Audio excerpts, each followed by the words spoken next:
वह ब्राह्मण भिक्षाटन करने के लिए निकला। उस दिन ब्राह्मण को सारा धन मिला।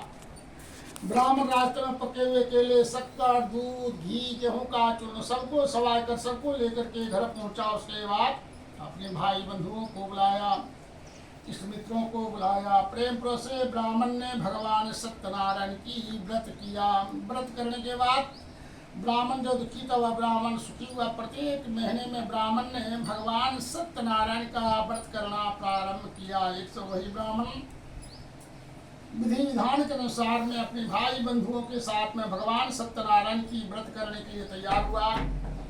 उसी समय वहां पर एक लकड़ी बेचने वाला पहुंचा। वह लकड़हारा मुख से प्रीत, उसने लकड़ी का भार को बाहर में रख दिया। ब्राह्मण के घर जाकर व्रत करते हुए ब्राह्मण को देखा, हाथ जोड़ के प्रणाम की बोला, ब्राह्मण आप यह क्या करने शुरू करने से क्या फल होता है, विस्तार पूर्वक कह के सुनावे। ब्राह्मण कहने लगा, देखो दुख और सुख आदि का नष्ट करने वाला, धन पुत्र को देने वाला यह भगवान सत्यनारायण की कथा है। लकड़हारा ने कहा कि ब्राह्मण इस कथा को कह के मुझको सुना, मैं भी इस व्रत को करूंगा क्योंकि मैं भी बहुत दुखी हूँ। ब्राह्मण ने कथा को कह के लकड़हारे को सुनाया। जब कथा समाप्त हुई, लकड़हारा वहां पर भगवान का प्रसाद दिया, चरणामृत को लिया, लकड़ी बेचने के लिए चला। उस दिन लकड़हारे की लकड़ी 2 गुना दाम में बिक्री हुई। लकड़हारा बहुत खुशी हुआ। रास्ते में सारा सामग्री को लेकर के घर पहुंचा। उसके बाद अपने भाई बंधुओं को बुलाया, इष्ट मित्रों को बुलाया। प्रेम से लकड़हारा ने भगवान सत्यनारायण की व्रत किया। व्रत करने वाला लकड़हारा श्लोकों में धन पुत्र को पा करके अंत में लकड़हारा सतलोक को गया। बोले श्री सत्यनारायण भगवान की जय, वृंदावन में लाल की जय। अंत में लकड़हारा सतलोक को हो गया। एक उल्का महाराज के वह प्रत्येक भगवान सत्यनारायण के मंदिर में जाते, ब्राह्मणों को दान देते, भगवान सत्यनारायण कथा को सुनते। उनकी स्त्री का नाम कमलावती थी। वह कमलावती प्रत्येक महीने में गंगा के किनारे में जाती, भगवान सत्यनारायण कथा को सुनती। क्योंकि कमलावती का कोई संतान नहीं था, इसलिए के मन में संकल्प की थी कि गंगा के किनारे में जाके भगवान सत्यनारायण का व्रत करूंगा। प्रत्येक महीने में गंगा के किनारे में जाके कथा को सुनने लगी। एक समय वहां पर एक साधु पहुंचा। साधु ने नाव को नदी के किनारे में लगाया।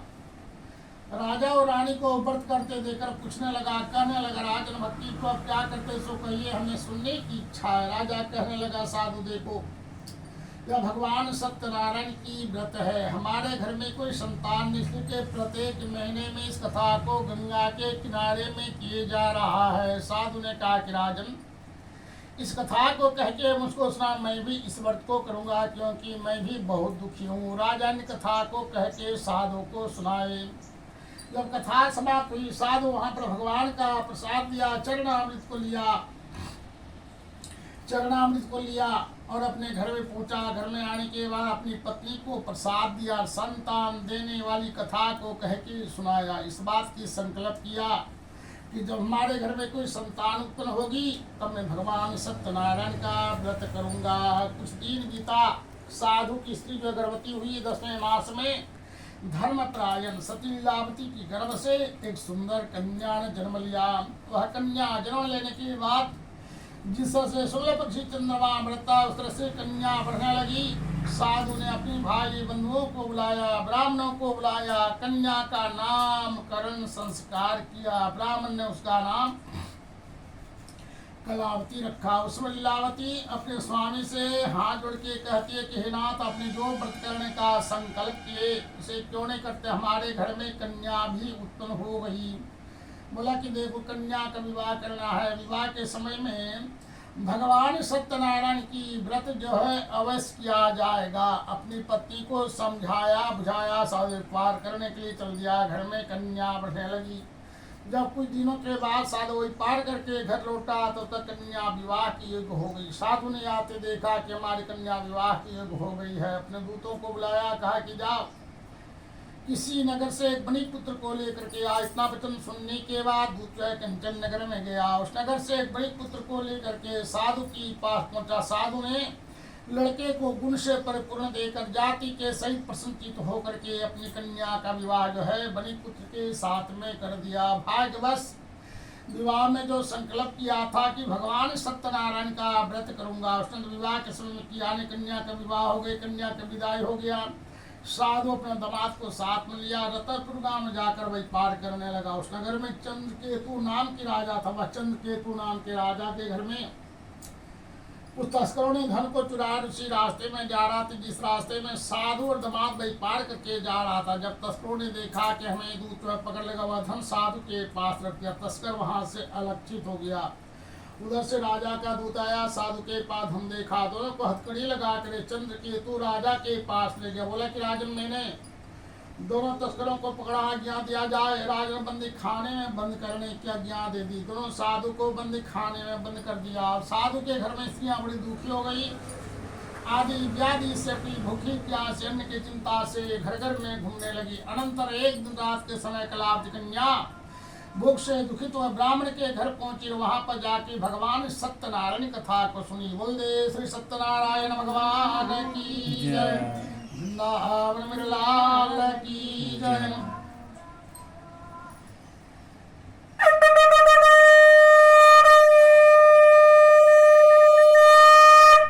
भगवान सत्यनारायण कथा को सुनी। अधिक रात बीतने पर अपने घर पहुंची। उसकी माता कहने लगी, तब बता कि इतनी रात तक कहाँ थी, तुम्हारे मन में क्या है। अब कलावती कन्या माता से सत्य सत्य वचन बोली कि हे माता, समस्त मनोरथों को पूर्ण करने वाले भगवान सत्यनारायण के व्रत को मैंने ब्राह्मण के घर में देखे हूँ। जब कन्या के मुख से इतना वचन सुनी, जब भगवान सत्यनारायण की व्रत करने के लिए तैयार हो गई, साधु की पतिव्रता स्त्री ने कन्या के सहित भाई बंधुओं के साथ में प्रेम प्रो से भगवान सत्यनारायण कथा को सुने। हाथ जोड़ के विनती की, हे नाथ हे नारायण, हमारे अपराध को क्षमा कर, मैं आपके शरणागत में हूँ। भगवान प्रसन्न हुए। साधु को मनोवांछित वर मिला। साधु अपने चंद्रकेतु राजा को स्वप्न मिला। प्रातः काल राजा उठा, कहा कि बंदे हुए साधु को अपना छोड़ दो। राजा का वचन सुनकर दूतगण दोनों साधु को बंधन से छुड़ा के राजा के निकट ले आए। प्रणाम की बोले कि महाराज, दोनों साधु को बंधन से छुड़ा कर ले आए। अब आपके राजा ने साधु की ओर देख करके बोला कि भाग्यवश तुम दोनों को बड़ा दुख मिला। राजा ने यह कहकर हाथ और पैर की हथकड़ी कटवाई, छोड़कर माज करवाया, वस्त्र आभूषण दिया, दोनों को संतुष्ट किया। पहले जितना धन लिया था उसका 2 गुना धन दे करके वहां से विदाई किया। साधु ने मंगलाचार देवता का पूजन किया, ब्राह्मणों को दान दिया, अपने घर की ओर चल दिया। बोले श्री सत्यनारायण भगवान की जय, वृंदावन लाल की जय। दूर जाने के बाद भगवान जो परीक्षा लेते कहते, धनो मत या तो बता कि तुम्हारे नाम में क्या है। दोनों साधु हंसकर बोलता है, लता पत्राधिकं चैव तरुण मम्मी ठुरंग बचह। कहने लगा, देखो मेरे नाम में केवल लता पत्राधिक भरा हुआ, मैं लता पत्राधिक कहीं वही पार करता हूँ। भगवान भी कहते जा लता पत्राधिकं चैव, तुम्हारे नाम में केवल लता पत्राधिक ही भरा। इतना कहने के बाद भगवान तो वहां से अंतर ध्यान हो गए। साधु नित्य क्रिया करने लगा। नित्य क्रिया हो जाने के बाद नाव पर जाके बैठा, और जो ही नाम में लता पत्राधिक जो ही नाम में लता पत्राधिक भरा हुआ देखा, मूर्छा आ गया। वही साधु का दिमाग बोला, देखो ब्याह सोचते करते भगवान ने श्राद्ध के भगवान की शरण में चलो। शरणागति नार्थाय, भगवान की शरणागत हुआ, साष्टांग दंडवत किया कि हे दिनों के पालन करने वाले, हमारे अपराध को क्षमा कर, मैं आपके शरणागत में हूँ। भगवान प्रसन्न हुए। साधु को मनोवांछित वन मिला।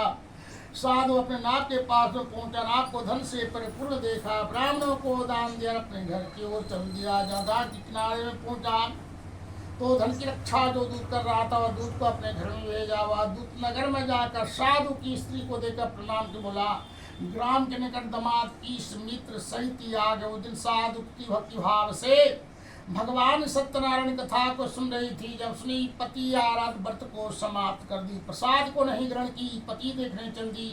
कन्या गंगा के किनारे में पहुंची, देख रही पति आराधक से देख से अलक्षित हो गई। कन्या कहती है कि जिये बिन देह न दीनो दीनो बारी, ते सहुनाथ पुरुष बिन नारी। अंत में पति की पाद का खड़ा लेकर सती होने की इच्छा करने लगी। तभी आकाशवाणी को देख अपने घर में जो है भगवान सत्यनारायण कथा को सुनी थी, प्रसाद को नहीं ग्रहण की, पति देखने चली आई। इस कारण तुम्हारा पति अदृश्य हो गया है। तुम प्रसाद खा के यदि फिर पति को पावी कन्या ने आकाश मंडल से ये साप तुम द्रोणी घर को गई। घर में जाने वाला प्रसाद को ग्रहण की और पीड़ा का पति को देखी। तब कलावती संतुष्ट होकर धन और बंधुओं के साथ घर को गई। घर में जाने वाला प्रेम को से भगवान सत्यनारायण कथा को सुनी। बोल दे श्री सत्यनारायण भगवान की जय।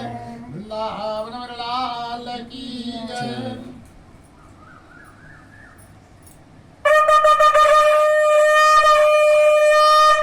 प्रेम भाव से भगवान सत्यनारायण कथा को सुनी। श्लोकों में धन पुत्र को पा करके अंत में लीलावती कलावती दोनों सतलोक को गई। एक तुंगध्वज नामक राजा था। उनके राज में ना कोई दुखी रहता, न अल्पयायु रहता, न रोगी रहता। उनके राज में सब सुखी संपन्न रहता। राजा इस संपन्न में अनेक मृगादि को मार के भटके नीचे में जाके बैठ गए। राजा देखते भगवान की भक्त लोग हैं, भगवान सत्यनारायण कथा को सुन रहे हैं। जब कथा समाप्त हुई वही भगवान की भक्त लोग राजा को प्रसाद देने के लिए पहुंचे। राजा ने उस प्रसाद को अनादर किया। अनादर करने के बाद राजा को जितने भी धन पुत्र था वह नष्ट हो गया। राजा हरिश्चंद्र की भांति घूमने लगा।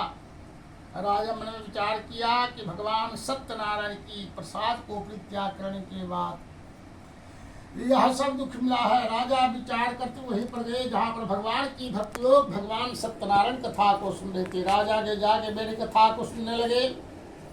जब कथा समाप्त हुई वही भगवान की भक्त लोग राजा को प्रसाद देने के लिए पहुंचे। राजा ने उस प्रसाद को शिरधार किया, प्रसाद को ग्रहण किया। ग्रहण करने के बाद राजा को वही राज और वही पुत्र मिला। वही राजा कहते हैं भगवान कलयुग में कोई सत्यनारायण भी कहेंगे, कोई विष्णु भी कहेंगे, कोई सदेव भी कहेंगे, कोई नारायण भी कहेंगे। नर रूपी नारायण है। यह सत्य है कि नर रूप में नारायण पृथ्वी पर जन्म लेंगे कलयुग में। और जो कलयुग में भगवान सत्यनारायण को व्रत करेंगे, कथा को जो सुनेंगे, जो गया धाम में अपने पितरों को जाकर उद्धार करेंगे और घर में आके भगवान सत्यनारायण को जो कथा सुनेंगे, श्लोकों में धन पुत्र को पा करके अंत में सतलोक को जाएंगे। बोल दे श्री सत्यनारायण भगवान की जय। वृंदावन लाल की जय। आनंद भगवान की जय। पवन सुधलवान की जय। मापति महादेव की जय।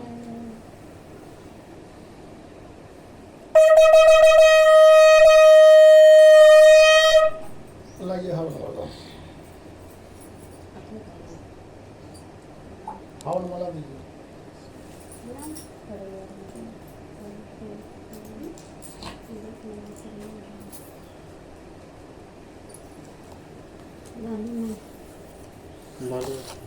पत्तल लाइए चाहे थाली लाइए। पत्तल से दिए न थाली।